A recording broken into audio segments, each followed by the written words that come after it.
Okay, this is the video tutorial for supporting chapter 12 of the textbook Finite Element Analysis or Essentials in 3D Experience version 2021x. Let me start in the slideshow mode. So here's the book, and we are dealing with chapter 12. And chapter 12 is hybrid model. And in 3D Experience, at least the native solver, when it says hybrid model, I'm referring to the case where you have all three types of elements present, namely solid, beam, and shell. So the problem that you want to do is a geometry of this type. As you can see, the top of the bars are clamped and the bottom of the cylinder is clamped, and then that orange-like sheet is subjected to downward pressure, uh, given pressure. Okay. Now it's foolish to do this problem in 3D with 3D elements because the thickness of the shell of that plate is usually much smaller than overall dimension, or the cross section of the beam. These bars are much smaller than other dimensions. So if you want to do this thing all with solid elements, there's going to be a lot of them.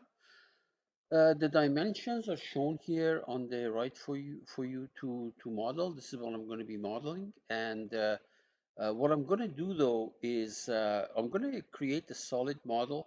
Oh, by the way, we have two choices of doing problems of this type. We can do this thing as an assembly, the assembly being assembly of five things, and the five things or four things is that solid cylinder, yellow one in the middle, and then there's another part which is that orangish or pinkish looking surface, and then there are two bars. You can do this thing as an assembly of three elements or three parts or four parts, depending on how you look at it. Or you can also do it as a single part, but when I do this problem, I'm going to put the cylinder. This is the approach that I'm going to take. When I create the cylinder, I'm going to put it in the part body, and then the surface and these lines, I'm going to put in geometrical set, and then create the surface and the lines out of those. Okay. So my approach is using parts, but I need two bodies. The part body where the cylinder is going to go, and uh, the, the, the geometrical set, which is used to create the surface and these lines. Instead of geometrical set, you can put all the stuff on the right side, namely the surface and the line in another body. But that's not how I'm going to do that. The only thing you have to watch out here is that when you create these meshes, if you're not careful, these meshes do not coincide. For example, you can see the blue one is the shell mesh and the yellow one is the solid mesh, and notice that they don't match. Okay, so what we're going to do is we're going to make sure that we specify a tolerance. So any two nodes that within that tolerance, they get merged so that there is no ambiguity in this problem. Material properties are standard for steel, shell thickness and the radius of the cross-section, circular bar, those lines that are hanging, is 10 millimeter. And the load is 1000 Pascal, which is not much on that surface. This capture tolerance is what I was talking about. It's going to come back when we do the problem. So I'm going to stop this, keep it handy, but we're going to create the part now. Okay. I'm going to do a remote logging at my account in Europe. So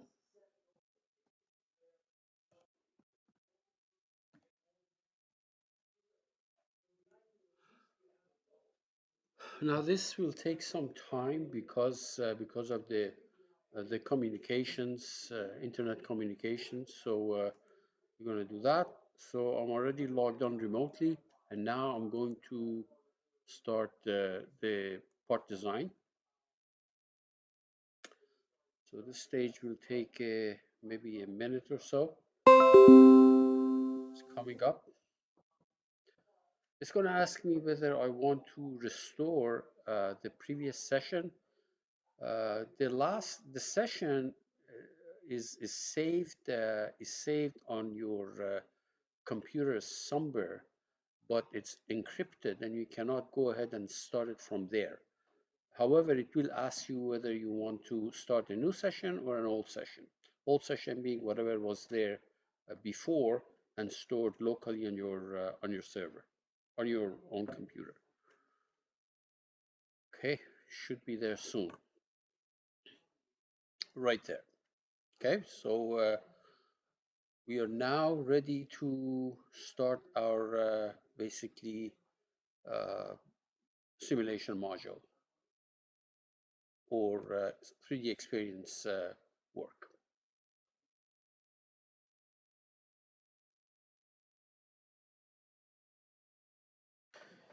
Okay, so we start a part file, and the first thing I'm going to do is going to create that cylinder, but let me set my units here. So I'm going to change my units to be in millimeters. Let me see now, the units for length is going to be in millimeters, that's okay. The force is going to be in Newton, very good. And that's pretty much all I need, so it's already set. Let me close this. Okay. So on a convenient plane, on that horizontal plane, I will sketch a circle of radius 0.5 meter or 500 millimeter. That's the radius of that yellow cylindrical stand. So let me start here. Okay, so this radius is 500 millimeters. Okay, and then we fit it. View, we're going to fit it right there. This is the diameter, sorry. If it's diameter, then we're going to make it 1,000. Okay, fit. Okay, so now we're going to exit, and we're going to pad it by the total height of that yellow cylinder is 2 meters or 2,000 millimeters. So what I can do is I can do it with this symmetrically. So 1,000 millimeter. Okay. So if you say preview here, it's going to be 1,000 up. But if I click on that guy here, it's going to do it symmetrically, up and down. Total of uh, yeah, total of 2,000 millimeter. I think this is not right. This should be 3. I think when I typed it, okay, so that's going to be 1,000 millimeter up, 1,000 millimeter down. And we say okay, and we fit it. View, and where is that? Fit. Okay, there we are. This is that yellowish cylinder. In fact, let me change the color of that. So right click, properties, color. I'm going to change it from the boring gray to yellow. Okay, very good. So save. The next thing I'm going to do, because I want to create a surface, it's a good idea if you switch to generative shape design anyways. Generative shape design. Okay. And on that same plane that I used to make that cylinder, sketch that cylinder, I'm going to sketch. Okay. So what you see here is going to be basically that uh, pinkish looking pinkish looking surface. Okay. Although I'm not going to worry about the hole right now. I'm just going to make it without the hole. So let's see. We have we're going to sketch, and I'm going to use this line tool like this. We're going to clean it up in a minute. It's not a big deal. Okay, good. So first of all, that this guy and that circle, these two circles control this. They are concentric. And to do concentric, you go to the place where you have dimension. You can say constraint use defined in a dialog box, and you're going to say concentric. Okay, good. This line, I was hoping to be parallel. I didn't make it, but we can do that very easily. So there's parallel. You see that? I mean, not parallel. I meant horizontal. Whoops. Undo.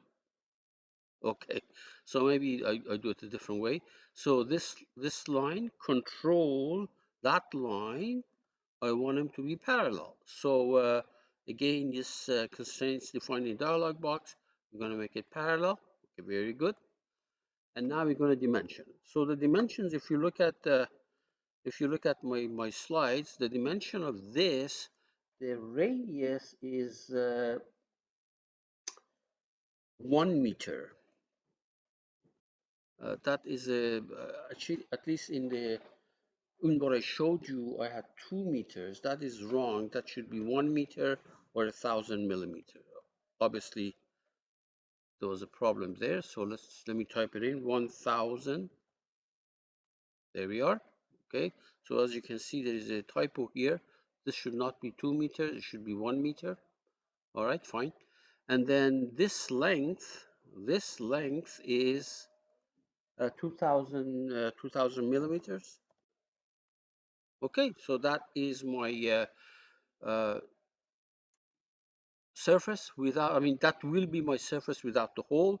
So we're going to exit. Okay, now uh, to create a surface, you click on the surface. You're in, remember, you're in uh, generative shape design, so you can deal with surfaces. You click on the surface tab, and there's this thing that says fill, F-I-L-L. Now, one thing I should do is, before I do that, this is something that I forgot. I wanted to take a, a geometric set. Okay, so let me see now.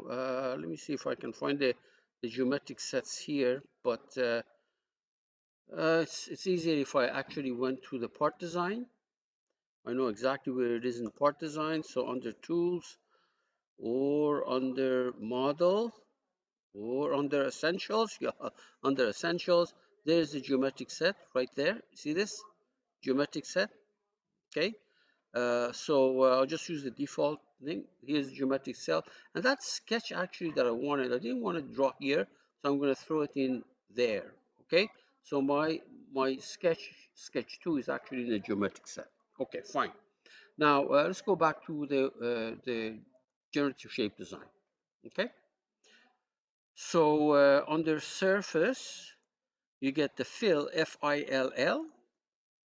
It says, okay, what is this the curve that you want to fill? So I select the sketch, and I say okay. So what happens is that it creates a surface for you. However, if you hide the yellow part, you see that there's no opening here. Okay, so I have to create that opening so that yellow part goes through it. Okay, so what we can do is right here under transform, there is a split right there. Under the transform, we are in generative shape design. Under transform tab, there is a split, and it says, okay, what is the element to cut? Well, the element to cut is that surface. What is the cutting element? The cutting element, I can use the sketch 1, which I use for padding purposes, to cut it. There we are. You see that? I cut the surface with that sketch 1, which was a circle there of the appropriate dimension. So I say, okay, now if I go and bring my part into the show mode, where is it? It it there is an opening here. See, there is an opening here. If I say hide, there's an opening here. It fits. So fine. Now, so my split is actually there, as you can see. Now I want to create two other lines. These lines also I want to create in a geometric set. Now, in the older release of 3D Experience, the one that I used prior to 2021, a long time ago, 3-4 years ago, you didn't have to do that. But I noticed that if I did this thing in the same part body, if I put this in the same part body, I had a hard time meshing it with shell element. But anyway, don't worry about it. Just trust me, this is going to work. Okay, now we're going to create the line, two lines. So there's a line, and there are different ways of making a line. So one way is normal to a surface. See that, normal to a surface? It says, what is the surface? Well, the surface is right there. And it says, what is the point? The point, I'm going to use this corner. And it says, what is the height? So if you look at your drawing, it's 2000 millimeter up from that point. There we are. And then you repeat it on this side. So one more line, surface. The point is the one on the other side, and the height is the same thing. And we say, okay. So save everything. All right, the next thing we want to do is to create our material properties. This is a fairly straightforward property. So I go to tools, for example. I say create a material and give it a title. I don't know, hybrid problem, hybrid steel, hybrid steel. Okay, so what it does, it creates in the material database, it creates a shell for this particular material. It's right there, hybrid. Actually, that's not the one. So let me organize this thing. What do I call it? Hybrid. I can't remember. I called it hybrid. Let's sort this out according to date. Okay. So according to creation date, descending. So the first one that I'm going to get is the most recent. Yeah, hybrid steel. I think that's what I called it. Yeah, it was the first one. So if you right click and you say simulation, it actually tells you, it allows you to input the details of your material. So structures, abacus multiphysics, mechanical, elasticity, elastic, and that's going to be 200 gigapascal, 200 GPa. And for this is going to be 0.3. Just a comment. Notice that this says abacus multiphysics, and you might say, what the heck, where is this abacus coming from? Well, the native solver in 3D Experience for finite elements is actually the stripped down version of the abacus program. Okay, that's why they still refer to it as abacus multiphysics. So let me say, okay. Now we have input the information, right click, apply. I'm all done with this window. I close it and I go and put it on the tree or on the part in the drawing on the screen and say okay. Believe me, right now I have my material applied to this, and it's all of these says that all of these are separate material, but you can do some more work individually. You can assign different material properties, something maybe steel for the solid cylinder and copper for the wires, etc. But we're assuming that when you do it like this, everything is going to have the same material properties. Okay, so let's save this. Now we are done as far as creating the geometric model is concerned. So what we're going to do is we're going to go to our structural model creation, and use the default radio buttons here. So what 3D Experience does, or what Abacus does in this case, is that it sees a solid part, immediately meshes it with solid elements, which is right here. Now, if you don't want the size, you can always go and change it. You can go on always change it. I think, by the way, this is right now is parabolic, which is fine. You can change these things. I'm happy with this. Now I want to mesh this shell. So obviously we are done here. So we're going to go to the mesher right there, mesh.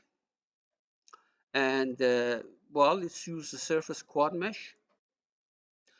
So the support is that surface. This is linear and this is parabolic element, so I'll just stick to linear because it really doesn't matter. I can change it to parabolic, but I'll follow exactly the way I did it in the book, so I'll keep it like that. The mesh size is 100 millimeters, and this tolerance, I'm going to change it to something very small in millimeter because I want to show you uh, what we need to do. So notice that I use 100 millimeter size of the element, but I change this to be a tiny number, okay? And then if you click on mesh, it meshes it for you, okay? And we say, okay. All right. Now, I also want to see the mesh for the solid, okay? Because I want to show you that these nodes do not necessarily coincide with the nodes of the solid. Now, how do we show mesh for the solid. So right-click Mesh Visualization Manager, and for the finite element, you're going to say, show me all the elements, show me all of them. Okay, so it did it for this. Let me see. Show. Okay, I suppose you have to. You're going to update here. Yeah, because notice that there is a requirement to update these things. So I'm going to update it. Right, and now you can see that it shows it. But notice that at the interface, the nodes are different. Okay, so what I can do is I can fix that. Right now I can fix it. In the book, I wait until later stages and I fix it. But here I'm going to double click on it and I'm going to change this to 30 millimeters. So it says any nodes that are within 30 millimeters of each other, merge them into a single node. Now, if you zoom in, you see that the nodes of the shell elements and the nodes of the solid element are all matching. Okay, so that's the purpose of that tolerance which we use. We are done with this guy. Now, what is not what we need to do is define the thickness of this shell. So let's go ahead and go to the model. There's the model. There's a model. This is where you specify the section properties. So this is a shell, and I'm going to select that support. The support is that face. I can do it from the tree or from here. Now notice that these are blocking my view, although I'm pretty sure if I selected this, it's going to select that surface. But if you have a hard time seeing it, then you can use the visual manager to hide the elements and things like that. But that's good. The thickness is 20 millimeters. 20 millimeters. Okay, good. And yeah, that's fine. So let me update. I like to update as I go along. Very good. Now we're going to mesh these beams. Now, before I do that, there's two things you can do. First of all, if you go back to the mesh, the order is not important. The order of these is yeah, the order is not important. However, let me do it exactly the same order as I've done in the book. So here's the situation. The first thing that we need to do is to say what is the shape of the cross section or beam profile. You click on it and it says, okay, I want a circular one and I want a radius of 10 millimeters. Okay, that was in the statement of the problem. So we did create a profile. We did create a beam profile here. Then we open this up. You're going to say, now I want to find a section. Section. Notice what it says. Okay, what is the support? What are the two lines that you want to mesh with beam elements? So it's this one and the other one, and you can do it simultaneously, two of them. And it says, what is the profile? There's only one profile that I created. I'm going to select it. There may be multiple profiles if I need multiple ones. And that's pretty much it. That's pretty much it. So we say, okay. So notice that the beam section has been created here. And now I'm going to go do the meshing for those beam elements. So mesh. So here is the beam mesh. You click on it. Okay. So I'm going to select that line. And I'm pretty sure you can select both of them simultaneously. I guess not. You have to do it one at a time. And this capture node the same issue that we had before, but that's okay because these two nodes are obviously within 0.1 millimeters of each other. If you want, you can change this thing, but it doesn't matter in this case. So we say okay, and okay. So we must have 10 elements along here. If you want to see it, you can always say right-click, visualization, and hide the part. This is the shape, hide the part, and if you zoom in, and what you see here is actually the section. This is the cross section, right? This is the beam profile and everything. So if you want, you can hide the beam profile from here, and now you see your 10 elements along that. Okay, your elements along that. So we say okay. Let's get this thing back. Let me actually go here. Say show me the part. There we are. And now I have to do the meshing of the other line. That one. I thought you could take them simultaneously, but it doesn't look like it. Okay, so this is it. And you're going to say mesh, and we say okay. So we have created the the mesh for all three types for the problem. Say close. Now, we are done here, so let's do a quick save.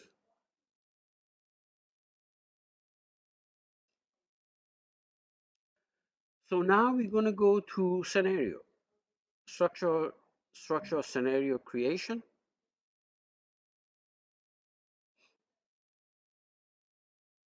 It's a structural problem that we're doing here, so we say okay.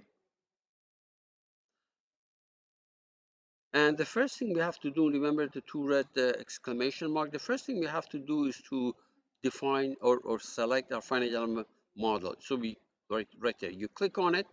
We have already created one, and all those things were in this finite element model one. We select it, and we say okay. Notice that this turns green. And then we're going to go to procedure.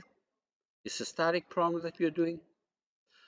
Because it's a linear problem, you leave all of these the same. There's also this advanced feature which says include geometric nonlinearity or not.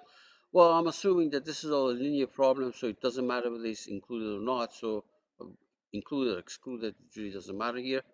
And notice that these things are both green now. So let's go ahead and apply our restraints. So by the way, I don't want to see the mesh, so let me hide it. So go through visualization management. So for shape, I'm going to hide it. So, oh no, not the shape, sorry. The mesh, I'm going to hide it. Mesh, I'm going to hide it. There. So we have all our part elements, basically. So under the restraints, clamp, we're going to clamp that point and that point. We say okay.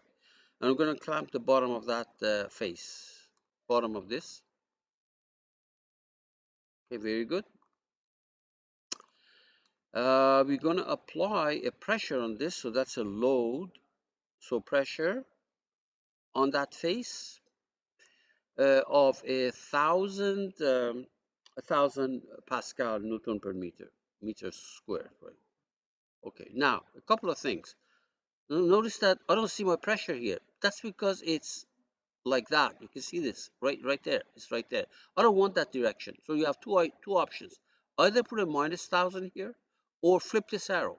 If you flip this arrow, it basically flips the direction of the the the surface. Okay, so this is exactly what I want. I could have solved it the other way around by putting a minus sign there. Okay, but that's okay. So that's all. Save it. I think we have taken of all the stuff that is trivial here. Okay, so we go to simulate. Let's actually do the model and scenario checks. It's always a good idea to do these things before you run it, because if you have a lot of elements and you run it, it comes out. It may come back after 2 hours and say something is wrong. So we can fix it here at least. All right, and then there is the simulation checks.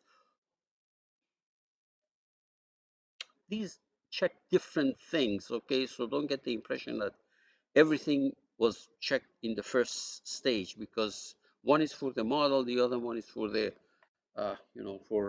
simulation. It checks for different things. There is a warning there. I'm not going to even bother looking at it. It's a bad habit and practice, but I always run the problem. If it doesn't work, then I'm going to come back and check the warnings. It's a bad habit. No errors. Very good. And now we're going to do a simulation. This is where the actual run and calculation is taking place, solving equations and stuff like that.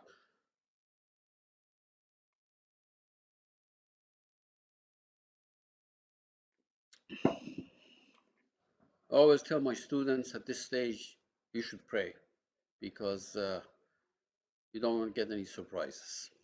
Praying does help. I'm sure this is going to run.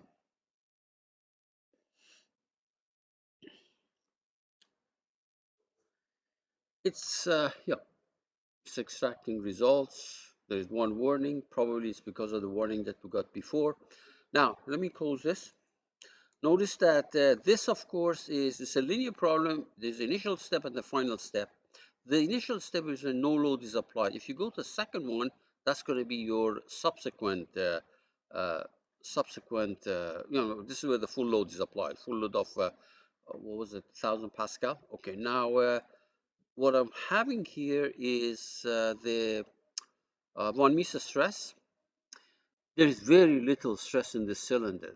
It's not like zero, it's very little stress. That's because this is a very thick, stubby cylinder made of steel. So how much stress do you expect to get if you apply pressure on this face? Now, if you look at the deformation, displacement, also tiny, tiny, 1 millimeter. Remember, this was 2 meters. The thickness of this was 20 millimeters. So the deflection is only 1 millimeter. Now, but sometimes it may be a good idea if you can exaggerate these deflections to see actually if it deflected, how would it look like. In fact, it does deflect, but the way to do that is you double click on the contour here. This opens up, and you click on this icon in the middle options. Notice that the scale factor is 1. If I change this scale factor to maybe uh, 500 or 1000, let me make it 1000, means exaggerate everything for me 1000 times. Apply, there we are. You can see this is actually deflecting. Okay, that may be too much. Maybe let's make it 500. Obviously, it's going to be less. Okay, a couple of things before I stop this, because we've done the tutorial. However, a couple of things is if you put this thing in the view, front view, for example, not this one, the other one. That's the maybe side view. Okay. Notice that there is symmetry involved here. That's not surprising because all you had to do was to model half of this problem and save time and resources, okay? Because you know that it's symmetric. But I didn't do that. I modeled the entire thing. And the other thing is that I'm assuming that all these things are welded together. For example, this beam is welded to that corner, or the edge of the cylinder is or the edge of this sheet is welded to that cylinder. If that is not in fact the case, then you have to do a bit more work. But our problem is as it is, and we're happy. Okay, good luck.